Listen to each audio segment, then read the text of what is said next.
Hello, beautiful people. Welcome back to my channel. Today we're talking about one of my favourite things if you are new here. My name's Cole. I love colour, I love makeup, and I love trying new foundations. I have a very dry skin type and I love trying all of the foundations that are floating around. Today we're going to be ranking all of the foundations I've tried in 2024.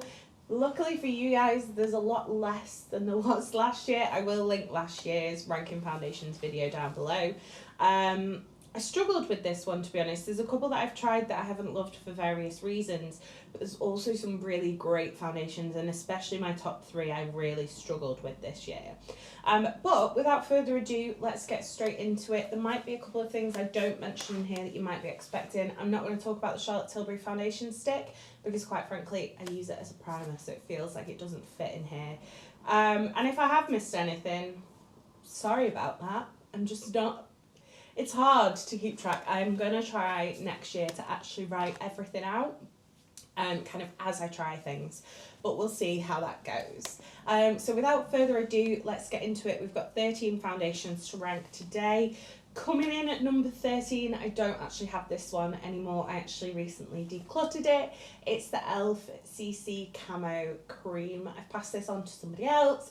I just didn't love this one. I thought it was quite dry, it was quite heavy. In its defence, a lot of people say it's a dupe for the IT Cosmetics CC cream, which I also don't like. I just think it's too heavy, and it wasn't for me. It clung to dry patches and it just didn't look great.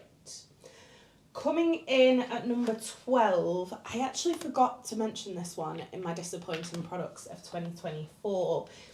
This is the Saie Glowy Super Skin Foundation. I thought I was going to really love this one, and unfortunately it just doesn't work. This clings to every single dry patch. It also separates really badly and the bottle leaks. It's just all round I was really disappointed with this one. I thought it was going to be like really glowy, really hydrating. It's just not that. I've never had a foundation that's so oily that looks so dry on my skin. It was kind of crazy, so gutted about that one.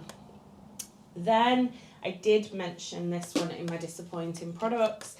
This is the Build Foundation from Made by Mitchell. Again, it's just too heavy. I don't enjoy it. I don't like the fact it's not got a pump. It's like a doe foot applicator.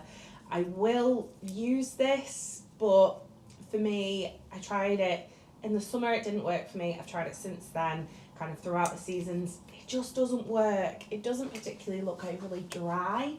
It just doesn't look great. I find that it's a bit too heavy.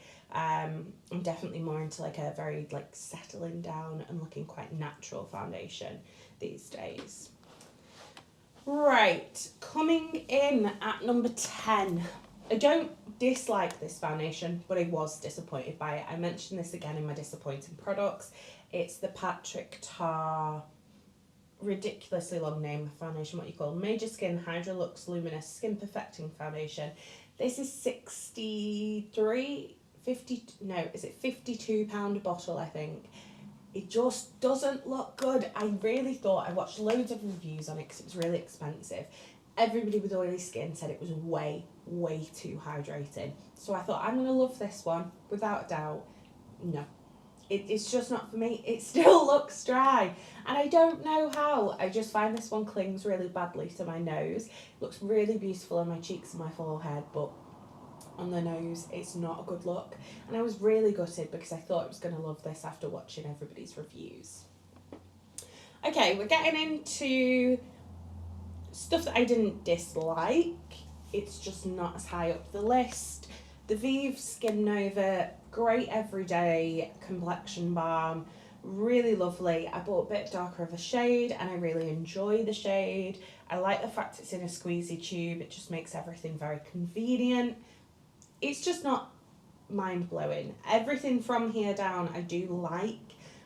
So this one just came in here because I think I've probably had it slightly less time than everything else, and it just wasn't my favourite. Right, Bonnie Dolly Body Blur. This went viral on TikTok, so viral. This is incredibly high coverage, not the most hydrating foundation in the world. I like this for kind of heavy coverage days, like nights out, things like that.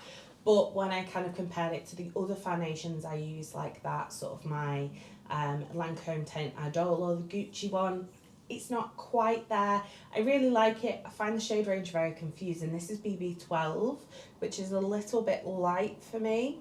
But I purchased initially BB13, which was way too dark. So I don't know whether there's shades in between those, because the numbers don't really make a lot of sense. I like it. I like the packaging. I think it's very cute. It's just not my favourite.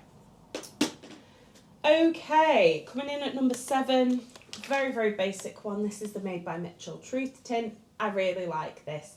This for me is a great kind of chuck on, don't have to worry about it foundation. It's light, it's glowy, stays there, perfect for no makeup days, but I think it's just almost not high enough coverage for me to mention it higher than this, if that makes sense.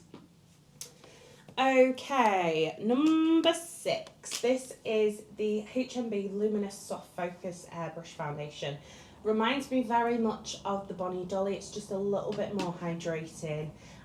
This one is really nice. I really love the packaging. I think it seems far more expensive than it is. I really like this one. I can see why it's so popular. Again, not my favourite, but it is really nice. And then top 5. We've got a couple of kind of skin tint type things. This is the Soft Glam Foundation from e.l.f. I really like this one. Without a doubt, my favourite budget foundation that I've tried in the past couple of years. It sits beautifully. It looks really luminous. It looks really hydrating. Just doesn't quite last as long as I would want it to. But I think that just comes from it being a slightly more affordable foundation. And then number 4 is the Yummy Skin Serum Skin Tint from Danessa Myricks.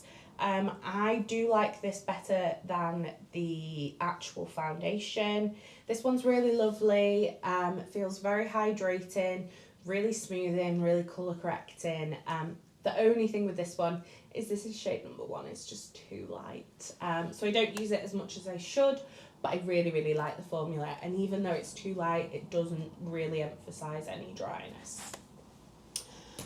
Okay, top 3 was tough to put together. Coming in at 3, I decided on the Huda Beauty Easy Blur Natural Airbrush Foundation. I really like this one. It looks beautiful on the skin, really flawless. It's not quite as dewy as I'd normally go for. It's more on the kind of satin edge, but I think this is beautiful. I would highly recommend it. I went for Vanilla 120B, which is the perfect shade for me. Love that one. And then coming in at number 2, this is the Fenty Beauty Soft Lit Naturally Luminous Longwear Foundation. I never ever thought I'd be putting a Fenty foundation in second place. I've tried the old dewy one and the matte one, didn't like either of them. This is beautiful. It's the perfect satin foundation. It sits so nicely, it sets itself down, it just feels so gorgeous on the skin. It's so long wearing. This is now my go-to night out party kind of foundation. And then coming in at number 1, the foundation I'm wearing today, this is the Makeup Forever HD Skin Hydra Glow. I actually saw somebody included this in their disappointing products. I personally love this one. It's so luminous, so glowy, so hydrating, but still really full coverage. I have the shade 1R02 in this. Absolutely love it. I do really like the normal HD, but this one just really pushes the boundaries for me. It's just so glowy and comfortable. Never ever emphasises any dry texture. I'm currently filming a Cosmic Brushes 4 looks with the 'Tis the Season palette. This is the 3rd look, so I've taken my eye makeup off 3 times at this point, and it still looks so lovely, just with a little bit of a buff over with the sponge and a tiny bit extra. I really love this one. If you haven't tried this and you've got very dry skin, I would highly recommend. So that is it for today's video. I'd love to know how you guys would rank these foundations. Have you tried any of these? Do you completely disagree with me? Do you love the Saie or the e.l.f. CC cream? Do you hate the Make Up For Ever or the Fenty? Let me know it all in the comments down below. If you did enjoy this video, don't forget to give it a thumbs up. If you'd like to see more from me, hit subscribe. And if you want to make sure you never miss another video, then hit the bell icon and YouTube will notify you next time I post. You've been fabulous, I've been Cole the Bull, and I'll see you tomorrow for another Cole's Christmas Countdown. Bye!